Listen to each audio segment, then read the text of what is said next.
կատարվեց նաև դիվանագիտական դավաճանություն, երբ որ Վասակ Սյունին նամակներ ուղարկեց բյուզանդական կայսրություն, Վրաստան եւ Կովկասյան երկրներ աղվանք մասնարարպես ասաց, որ գիտեք, ապստամբությունը ավարտվել է եւ կարիք չկա, որ դուք գաք օգնությամբ նույն ձևի նամակներ ուղարկեց նաև բյուզանդական Հայաստանի տիրապետության տակ գտնվող Հայաստանի տարածքներ, Աղձնիկ, Խախտիկ, Կորճայքի արևելմտյան շրջան եւ այլն։ 5-6 էպիզոդ դիվանագիտական դավաճանություն, այսինքն մարդը իր պաշտոնական լիազորությունները չարաշահելով, գիտեք, հիմա երբ որ կապի միջոցներ հեշտ է շատ արագ ասել, որ Վասակը մեզ այլևս չի ներկայացնում, բայց այն ժամանակ Վասակը իր կնիքով նամակ էր ուղարկում կայսրություն եւ ասում էր, գիտեք ինչ, ամեն ինչ վերջացել է, հայերին օգնության չգաք։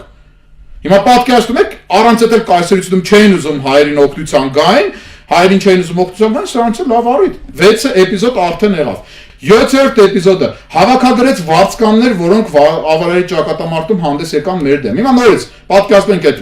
հիպոթետիկ պաշտպանության նախարարը, որ անցել է թշնամու կողմը, գնում է աղվանական վարձկաններին եւ սիրիական ահաբեկիչներին վարձակալում է, բերում է